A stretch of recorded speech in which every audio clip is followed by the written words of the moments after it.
vamos a entrar un poco en contexto de la materia como tal y vamos a hablar un poco acerca de lo que es la evaluación sensorial, ¿sale? Este es el primer tema, fundamentos de la evaluación sensorial.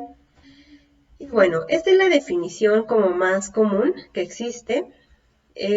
Normalmente la podemos caracterizar como una disciplina científica que se utiliza para evocar, que es como para dirigir, medir, analizar e interpretar las reacciones a aquellas características de alimentos u otras sustancias que no precisamente sean alimentos y que sean percibidas por nuestros sentidos, ¿sale? Eso ya lo habíamos comentado, pero bueno, aquí está la definición que la vamos a estar utilizando a lo largo del curso. La evaluación sensorial nos va a ayudar principalmente a traducir deseos. ¿Deseos de quién? Pues de los consumidores. En base a esta evaluación nosotros vamos a poder saber un poco acerca de sus gustos, sus preferencias y qué es lo que realmente esperan del producto, ¿sale? Esto, bueno, en base a propiedades concretas y bien definidas que nos hagan saber pues cuáles son los o aquellas características que mejor describen o que mejor pueden interpretar como favorables, ¿sale? Okay, vamos a hablar un poco acerca de la historia de la evaluación sensorial. Esta disciplina es realmente muy joven, ¿sale? Surge a partir de los 1940 por medio de una necesidad que se tuvo en aquellos años en la guerra, ¿sale? Donde pues los soldados llevaban sus alimentos y realmente ellos pues exigían un poco de mayor atención, ya que bueno, al estar ellos tanto tiempo en un lugar encerrados, pues no tenían las condiciones para guardar aquellos alimentos. Entonces, obviamente, pues se echaban a perder o empezaban a perder sus propiedades, ¿no? Como tal del alimento. Entonces, bueno, esto llevó a la necesidad a los científicos a tomar un poquito más de acción y empezar a analizar aquellos alimentos. ¿Qué es lo que los soldados necesitaban para ese entonces? Y bueno, esto fue algo así como que el inicio de toda esta disciplina, ¿sale? Posteriormente, se da a conocer una persona que se llama Rosemary Pamborn en 1950. Esta mujer fue la pionera, podemos decirlo así, de la evaluación sensorial. Desarrolló muchas metodologías que actualmente se utilizan y bueno, abrió un campo grande, ¿no? Para que siguiera habiendo más investigación y bueno, y más desarrollo de estas pruebas.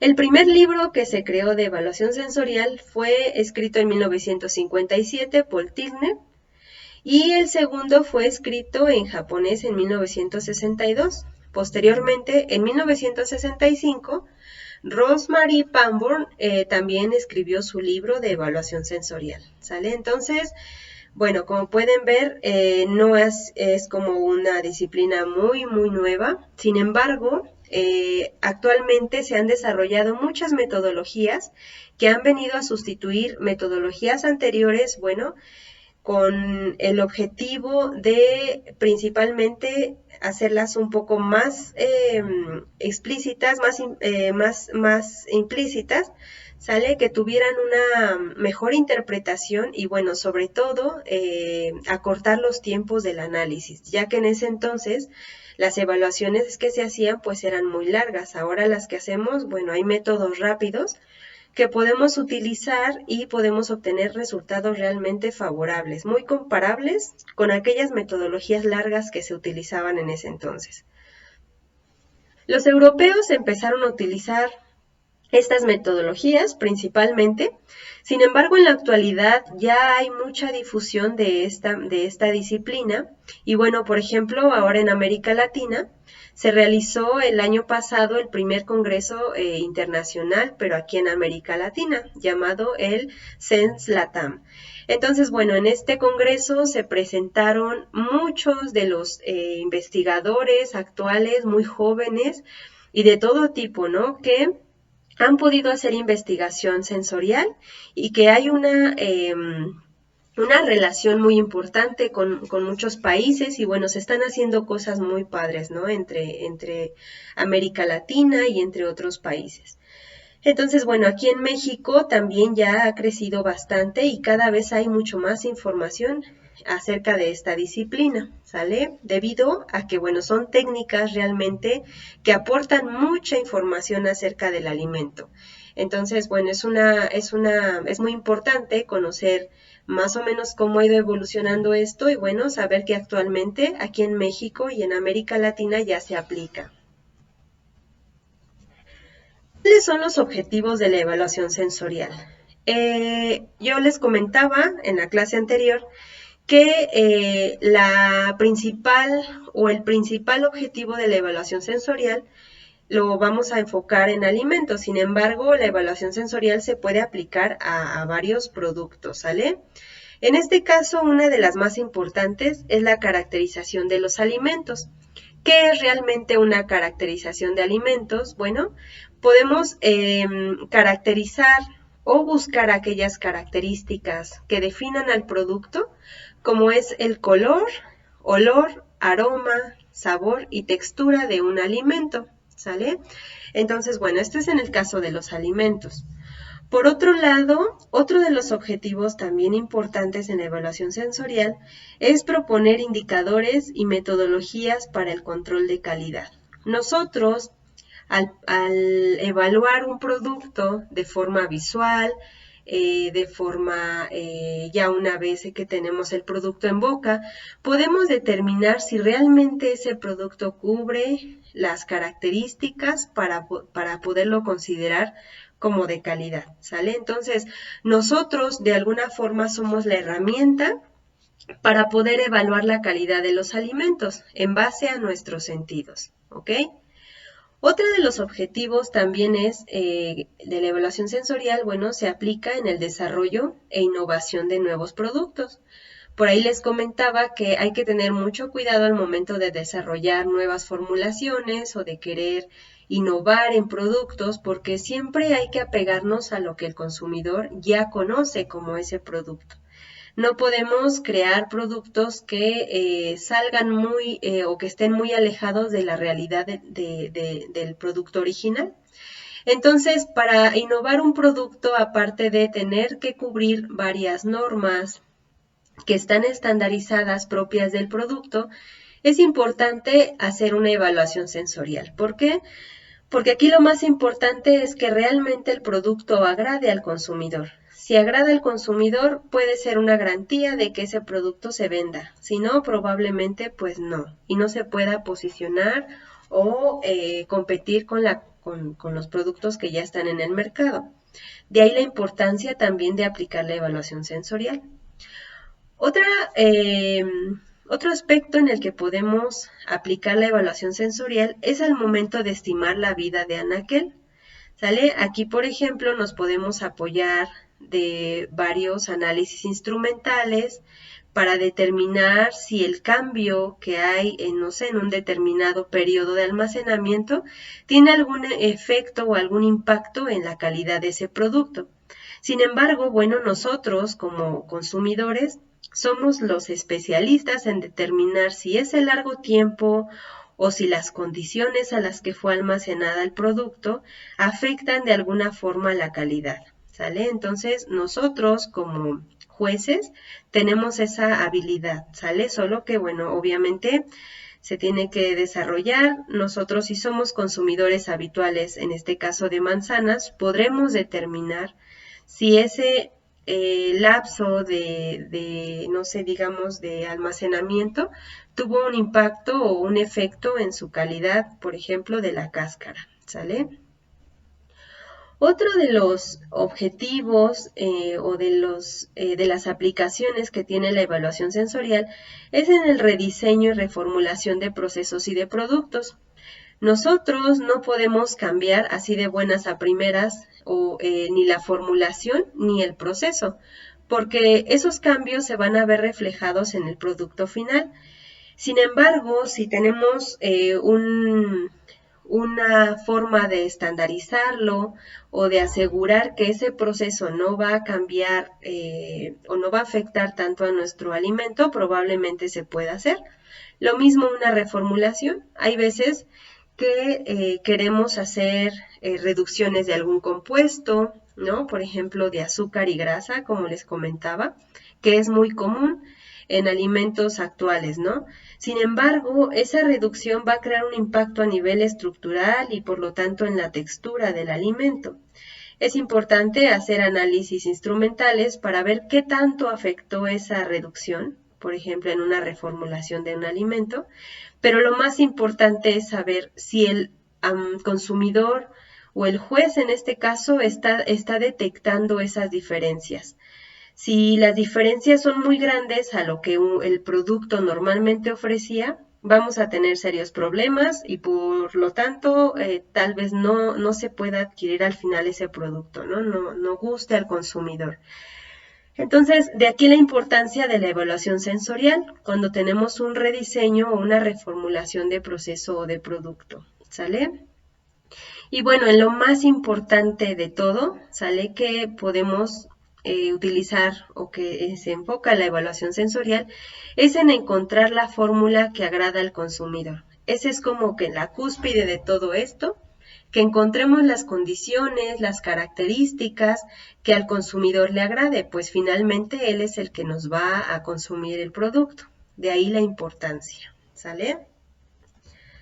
Ok. Les había platicado un poco que la evaluación sensorial no solo se utiliza en alimentos. Actualmente hay mucha investigación acerca de el análisis sensorial en otros materiales. Por ejemplo, aquí les puse el título de un artículo que se concentra en evaluar la intención de compra, o sea, qué tan probable es que el consumidor compre cierto producto, en este caso es una pasta dental. Y bueno, ellos hacen una evaluación sensorial para ver qué factores son los que interfieren en esta decisión, ¿sale? Por otro lado, y muy importante, ya les había comentado de este ejemplo, que es la evaluación del olor en diferentes productos. Ya habíamos platicado que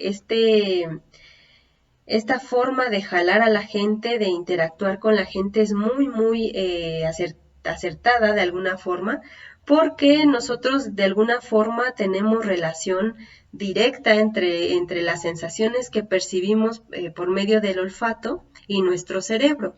Es decir, que los olores nos crean sensaciones, nos dan felicidad, tal vez nos provoquen ternura, tal vez nos den tristeza. Y bueno, esas sensaciones de alguna forma van a formar un criterio en nosotros. Entonces, bueno, aquí les puse un ejemplo de una evaluación sensorial descriptiva, que ya luego les voy a ir comentando qué es esto, acerca de el interior de los carros, ¿sale? Ellos utilizan aromas para que crean ambientes o sensaciones a los consumidores al momento de subirse al auto. Entonces, probablemente el auto sea muy bonito, pero lo que les haga tomar la decisión de llevárselo sea el olor del interior, el olor de sus asientos, no sé, el olor del interior como tal, ¿no? Entonces, este es otro ejemplo en donde la evaluación sensorial ha tenido fuerza últimamente, ¿no? Y bueno, algo muy conocido es que también la evaluación sensorial se está utilizando para estudiar ciertos productos de belleza, ¿no? De cuidado de la piel también. Y es importante también porque, bueno, finalmente el consumidor compra en base a las experiencias, como les decía, ¿no? Si un producto, por ejemplo, un polvo en crema perdón, un maquillaje en crema o en polvo provoca cierta sensación, probablemente el consumidor, si es positiva, regrese y lo vuelva a comprar. ¿De qué depende de esto? Bueno, totalmente de la calidad. ¿Y quién determina la calidad? Pues entre las normas y el consumidor, ¿sale? Entonces, la evaluación sensorial también se encuentra aquí, en esta otra rama, ¿sale?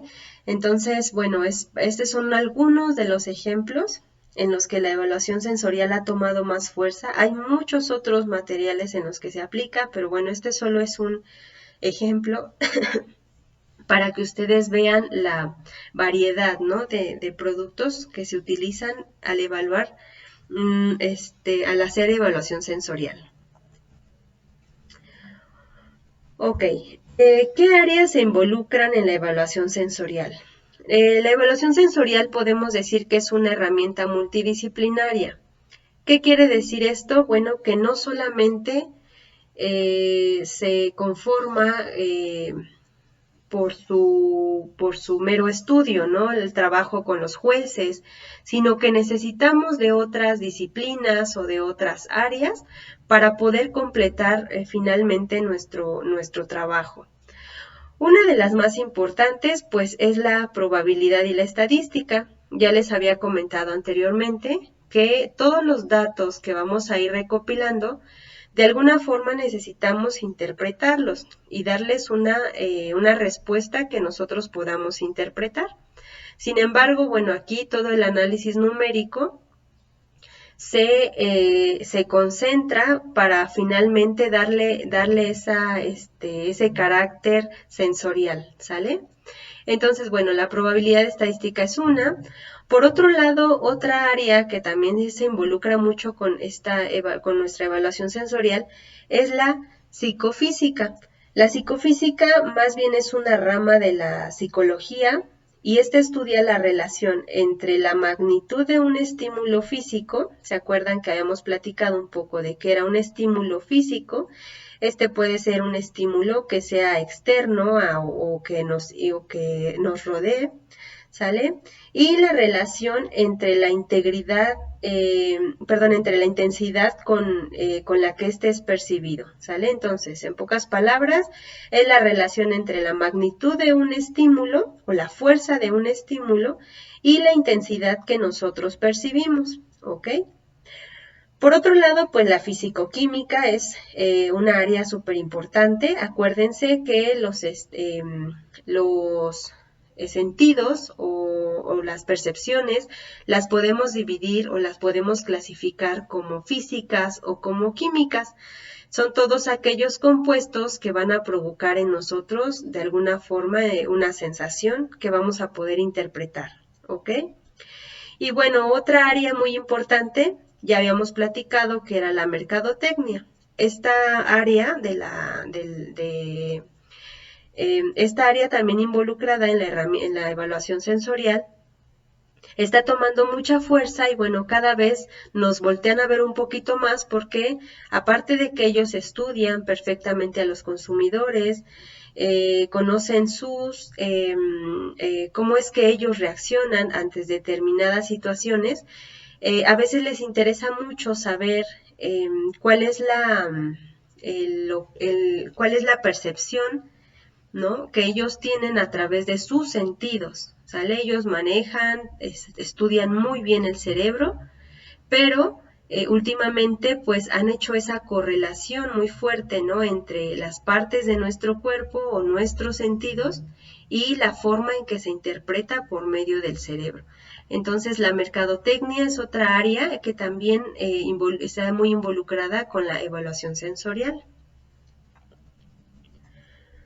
Muy bien. Ahora, la evaluación sensorial, habíamos platicado también en las diapositivas anteriores, que uno de sus objetivos es que nos van a ayudar a determinar la calidad de un producto, ¿sale? Entonces, bueno, ¿qué es como tal la calidad? La vamos a definir como un conjunto de características de un alimento, que bueno, no precisamente puede ser un alimento, sino cualquier servicio, cualquier otro producto, que buscan satisfacer las necesidades reales, implícitas o explícitas de los consumidores. Ahorita les voy a explicar más esta definición. ¿Cuáles son las formas en que podemos establecer o determinar la calidad de cualquier producto, de cualquier servicio? Hay dos formas. Una es por medio de normatividad, o sea, utilizando normas internacionales que avalen que realmente cubre con los requisitos de calidad. Y por otro lado serían aquellas características que son percibidas por los consumidores. Finalmente, todos los servicios y los productos van a parar a un consumidor. De aquí la importancia que el consumidor esté de acuerdo con esas características para poderlo finalmente aceptar. Ok, por calidad por normatividad la podemos definir de muchas formas, ¿sí? Las normas ISO realmente no han cambiado mucho esta definición entre en las primeras normas que fueron aquellas ISO 9000. Ya ahora, bueno, las ISO ya llegaron hasta las 2015. Realmente los cambios son mínimos, pero tienen el mismo fundamento.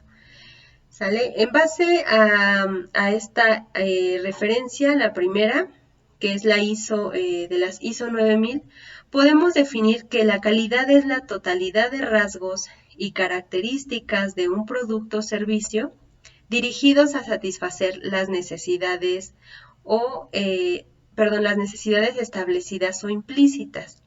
¿A qué me refiero con implícitas? Me refiero a aquellas características que son propias del producto, ¿sale? Por ejemplo, sus características físicas como tal del producto. Cuando hablemos de necesidades explícitas, más bien tienen que ver con aquellas características externas del producto, como sería el etiquetado, la sanidad, por ejemplo, ¿no? del método del producto. Posteriormente hay otra definición, que esta es como la más reciente, realmente no ha cambiado muchísimo, simplemente que está más desarrollada, más explicada, y se define como el grado en que el conjunto de características inertes a un objeto cumple con los requisitos, en este caso, bueno, necesidades o expectativas establecidas, generalmente implícitas u obligatorias, ¿sale? Entonces, realmente la definición de calidad por normatividad es la misma que se ha venido utilizando desde las primeras normas ISO y bueno, se enfocan meramente en satisfacer la necesidad del consumidor. Finalmente el objetivo es el consumidor, así va a ser siempre. Sin embargo, bueno, aquí hay normas que nos van a ayudar a definir bien estas características, ¿sale? Posteriormente, les había comentado que otra forma de evaluar un producto es en base a los consumidores. Los consumidores finalmente es nuestro objetivo, ¿no? Que tenemos, entonces ellos son los que nos van a determinar si el producto cumple o no cumple con las expectativas que ellos tienen. Si tomamos o hacemos una definición en base a la calidad de los consumidores, podemos definirla como el grado en que estas características sensoriales cumplen con requisitos o especificaciones y o satisfacen las expectativas o necesidades de los mismos, ¿sale? Entonces, ¿a qué se refiere esto? Bueno, a qué es lo que el consumidor realmente espera de un producto, ¿sale? Ellos en el mercado ahora tienen un montón de marcas y tienen muchas, hay mucha competencia, ¿no? En este sentido. Ellos van a explorar siempre de alguna forma hasta llegar a lo que ellos necesitan, hasta aquellos productos que cubran con sus necesidades. ¿Qué son las características que un consumidor ve al momento de seleccionar un producto? No todos lo hacemos, pero la mayoría ve la información nutricional. ¿Sale? Una persona que se cuida, una persona que quiere ver qué es lo que va a consumir realmente, se toma el tiempo a lo mejor para darle una checada a la tabla nutricional o a la información nutricional. Es súper importante que veamos estas características porque en base a esta tabla podemos definir si realmente cubre con las necesidades que tenemos, ¿sale? Otra de las características que el consumidor puede ver para saber si realmente ese producto está cubriendo con las necesidades que quiere es saber si lo que compra es lo que o saber qué es lo que está comprando, ¿sale? Poderlo colocar o poderlo de alguna forma identificar. También es importante que aquel producto que consuma, o perdón, que compre, no tenga, no sea tóxico ni que esté contaminado. Esta sería otra de las razones por las que el consumidor pueda discriminar algún producto, ¿sale? Entonces, que no sea tóxico y que no esté contaminado. Otra y la más importante, bueno, es que este producto no esté descompuesto, que esté dentro del tiempo de vida útil todavía, y bueno, que no presente características indeseables y que aparentemente pues no esté echado a perder. También otra de las características en las que se va a enfocar el consumidor al momento de seleccionar un producto es que la apariencia, el color, los sabores, texturas sean agradables, que sean esperadas y que sean conocidas, o sea, que tengan relación con los productos anteriores que ya conocía, ¿sale? Que no tal vez que se asemeje por lo menos. ¿Cuáles son los objetivos de la evaluación sensorial? Principalmente son dos. La primera es conocer la magnitud. ¿Qué es la magnitud? Lo vamos a ver más adelante, pero imagínense en un pellizco, la magnitud sería un pellizco muy apenas ligero que no les deja moretón, sería una magnitud menor que un pellizco a lo mejor que les deja un moretón. Esa sería una magnitud mayor, un estímulo menor y un estímulo mayor. Entonces, bueno, aquí lo que vamos a enfocarnos es en conocer la magnitud y el tipo de sensación que va a producir esa propiedad física o química. Acuérdense que nosotros vamos a clasificar en físicas y en químicas a aquellas sensaciones que provocan los alimentos o bebidas, ¿vale? Y segundo sería conocer el efecto que estas propiedades tienen sobre la preferencia, aceptación y conducta del consumidor hacia el alimento o bebida. Entonces, por ejemplo, aquí en forma más visual, lo que les acabo de decir es lo siguiente, ¿no? El círculo rojo que dice propiedad física o química son aquellas características que vienen del exterior, ¿se acuerdan? Y que van a tener un impacto en nuestros receptores, en este caso, en nuestros receptores sensoriales.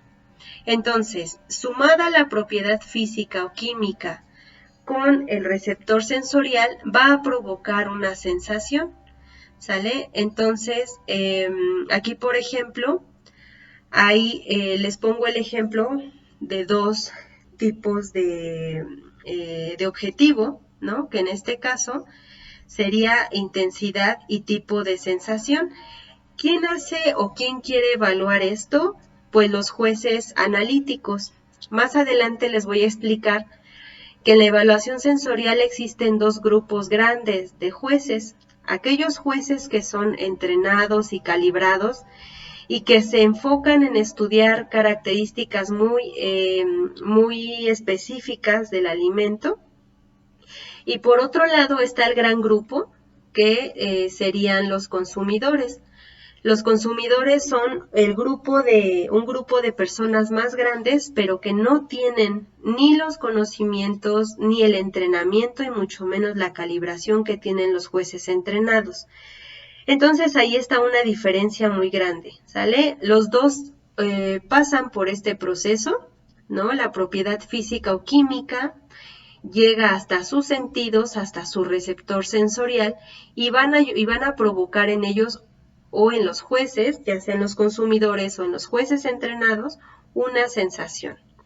Entonces, los dos grandes grupos que yo les comentaba son los jueces entrenados o jueces analíticos, también los vamos a llamar así, jueces analíticos entrenados.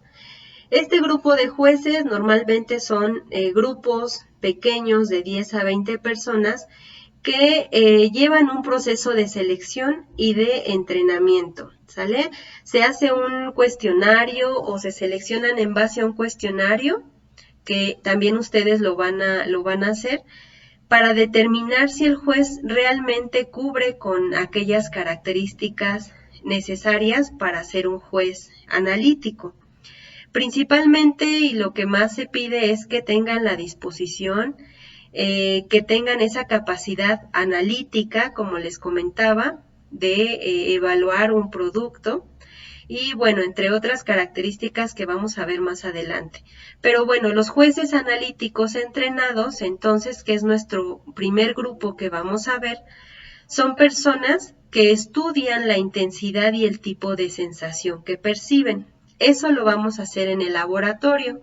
En las primeras prácticas, ustedes que van a ser en este caso los jueces analíticos, aunque no tal vez tan entrenados, pero nos vamos a concentrar totalmente en determinar la intensidad y el tipo de sensación que están percibiendo. Si nosotros hiciéramos estudios con consumidores, que sería el otro gran grupo, tendríamos que salir a la calle a buscar gente que normalmente consume cierto producto, ¿sale? Porque acuérdense lo que les comentaba, un juez analítico son aquellos que están en las cabinas y se enfocan en algún compuesto o en alguna sensación específica. El consumidor no, el consumidor simplemente determina si le gusta o no le gusta. Eso es lo más importante, ¿no? Si le gusta o no le gusta, pero ellos no nos van a saber decir si es tal compuesto o en qué concentración está o qué tipo de compuesto es, porque no es el trabajo del consumidor. De ahí la importancia de tener mucha gente al momento de hacer este tipo de pruebas.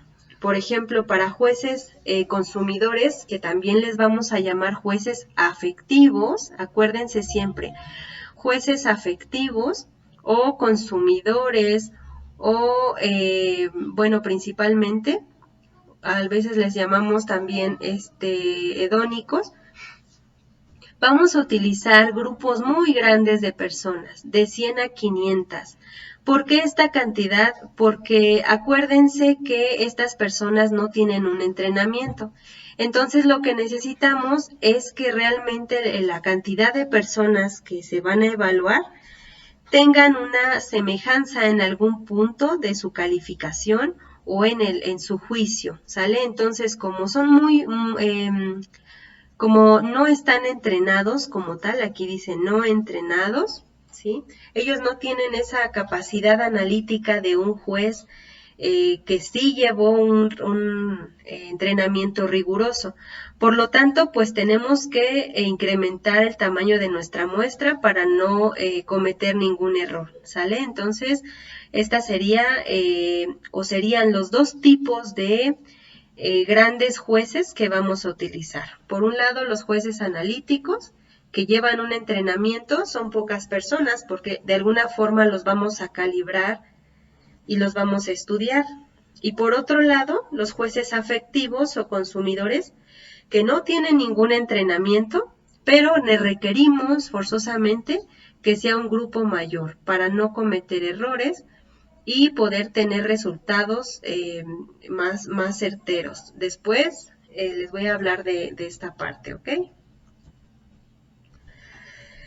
Ahí habíamos platicado la diferencia entre los que hacen o los jueces que hacen evaluación sensorial contra los que hacen catado gastronómico. En la evaluación sensorial no es específicamente un catado gastronómico, es muy parecido, el fundamento es muy parecido, sin embargo, la forma de interpretar los resultados es diferente, ¿sale? Por ejemplo, en la evaluación sensorial, que es más bien como un enfoque más contemporáneo, los jueces entrenados, ¿sí? Fungen como una herramienta interna para el control de atributos sensoriales. Es decir, es un grupo de personas, miren, aquí pueden observar en la primera imagen, que están estas personas sentados, todavía no están haciendo evaluación a lo mejor, o tal vez los están entrenando, o sea, un reentrenamiento, no sé. Estos jueces tienen esa capacidad analítica de poder describir qué atributos de alguna forma se identifican en cierto producto. Por ejemplo, aquí podemos ver que están evaluando como un jugo rojo o puede ser una salsa de tomate, etcétera.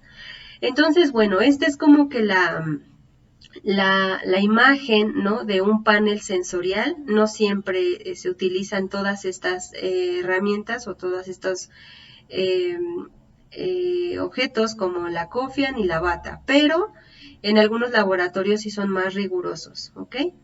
Entonces, la diferencia entre un juez sensorial y el enfoque y los catadores gastronómicos es principalmente eso, ¿no? Que las personas que forman parte de un panel sensorial tienen esa habilidad de describir, de identificar algún atributo o ya más preparados pueden incluso determinar en qué intensidad se encuentra ese atributo. Caso contrario, con los catadores gastronómicos, que realmente ellos también realizan una evaluación sensorial de los productos y determinan también la calidad de los mismos. ¿Cuál es la diferencia aquí?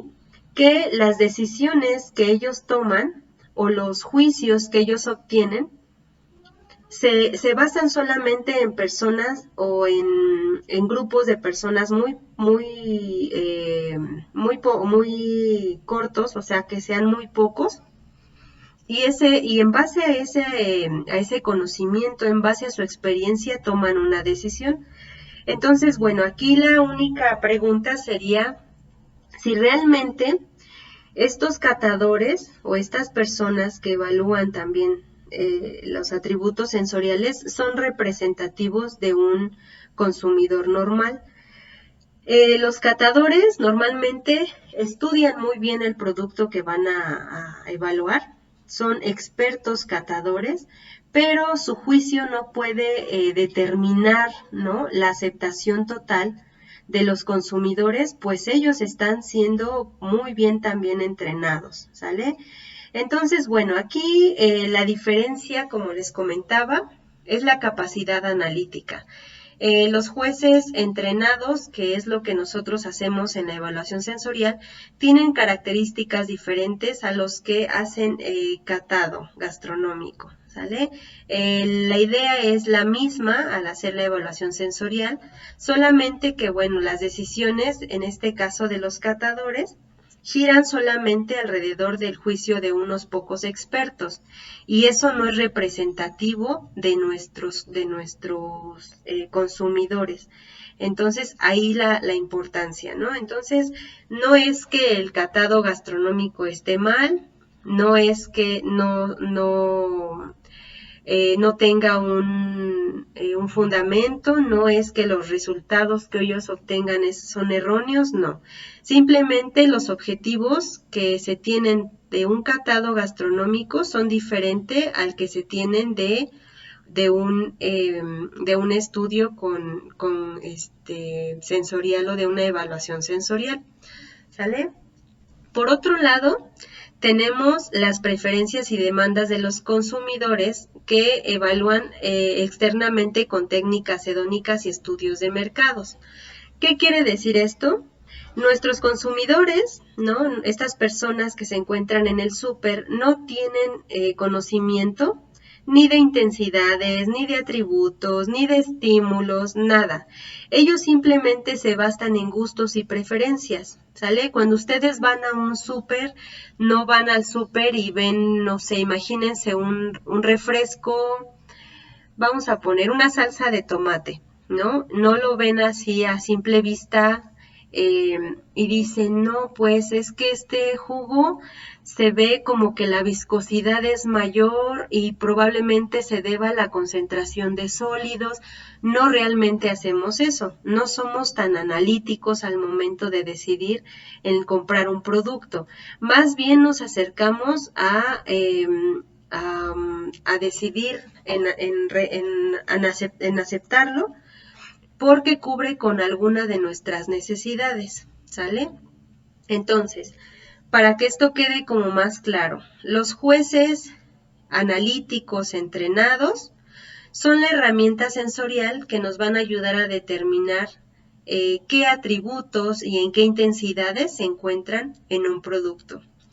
Los consumidores son personas que solo determinan si les gusta o no les gusta el producto. Ellos no son analíticos, ellos no ven intensidades, no ven magnitudes, simplemente determinan si les va a gustar o si les gusta, si lo prefieren o no.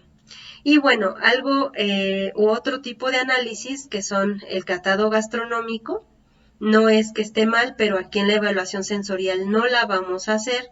Esto normalmente se hace en otra área que es la gastronomía, pero bueno, la diferencia es que estas personas que son expertos no son representativos de nuestros consumidores, ¿sale? Por lo tanto, pues no vamos a hacer esta evaluación ni este catado gastronómico. Entonces, nosotros en esta materia nos vamos a enfocar solamente en dos grupos de personas, los jueces entrenados y calibrados, y los consumidores. De hecho, nuestros temas se van a dividir en estas dos, ¿sale? En todas las metodologías analíticas, donde vamos a utilizar jueces entrenados, que en este caso van a ser ustedes, y nuestra otra parte de pruebas que vamos a utilizar consumidores, que ya les había comentado que pueden ser alumnos de la UAM, pueden ser sus papás, pueden ser sus amigos, ¿sale? Entonces vamos a trabajar solo con estos dos grupos de personas. Ok, entonces eso sería todo por esta clase y espero que haya quedado todo claro. De todas maneras, estos grupos, estas presentaciones que estoy pregrabando, es lo mismo que vimos en clases, solamente que acorté un poco más el tiempo de la presentación y van a poderlo consultar las veces que necesiten. ¿Ok? Entonces nos vemos en el siguiente tema. Cuídense mucho. Hasta luego.